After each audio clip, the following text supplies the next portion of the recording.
Bitcoin, Ethereum, and more in the Crypto Report. Let's welcome in Dave Liebowitz, who's the head of growth of CAP, an on-chain credit platform backed by Franklin Templeton. Dave, nice of you to join us. Let's get to the Crypto Act, because I should say the Clarity Act, excuse me, because a lot of people are watching this as sort of the next tailwind, as for a catalyst for some more upside here, given, of course, cryptocurrencies have sort of been a bit stuck. I mean, Bitcoin can't seem to catch a break right now. Where are we up to with that as far as that passage? Yes, so the Clarity Act, right now, there's a lot of different disputes coming up with it. It's made it a pretty far away. It was close to passing at the beginning of the year, but then there was one provision around yield that couldn't get it over the finish line. But there's a few other things that are being talked as we speak in Chicago at the Solana Policy Summit. Things such as anti-money laundering provisioning, things such as conflict of interest, and things such as DeFi developer protections. I believe we have a 50% chance of passing.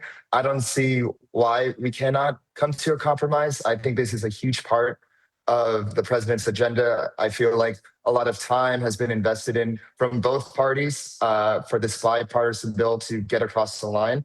I wouldn't say July 4th as the end-all be-all deadline, even though that's been in the news. I'd say more before August recess. That is the key date. And I say we have a 50% chance of it passing. And I don't think it's priced in yet in Bitcoin. But if it gets closer to passing and if it actually gets over the line, then I could see that finally becoming priced into Bitcoin. Because as you see, Bitcoin has been kind of in this lull at the moment.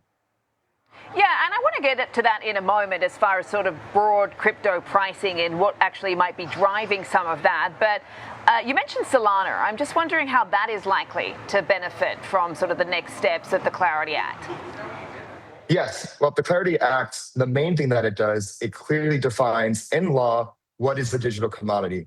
Now, the CFTC and SEC have already agreed regulatory-wise, but this is only regulatory provisions. This is an actual law. The Clarity Act actually puts this into law and defines cryptocurrencies and such as Solana, Ethereum, and of course Bitcoin as digital commodities. Okay, understood. Just sort of broadening it out as far as the market is concerned across different assets here within the digital space. I've been speaking to the folks over at Charles Schwab in the digital asset space, and they say we're in a sort of classic bear market. I mean, you've obviously got sentiment that seemingly has washed out. I mean, you can see it across the chart right now. But there seems to be a sentiment mismatch across DeFi and traditional finance, where you've got the crypto natives who are seemingly depressed about what is going on with artificial intelligence, and on the same token, you've got, for lack of a better term, you've got Wall Street who's, wrapping their arms around it. Financial firms are very positive. They're embracing it. What do you make of that mismatch in sentiment right now?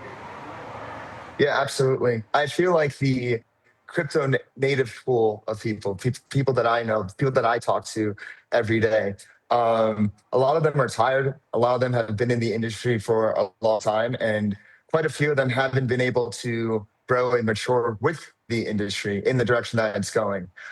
Crypto is going through a split right now, and part of that split is growing up into being a part of institutional finance and becoming really the back end and the rails for institutions.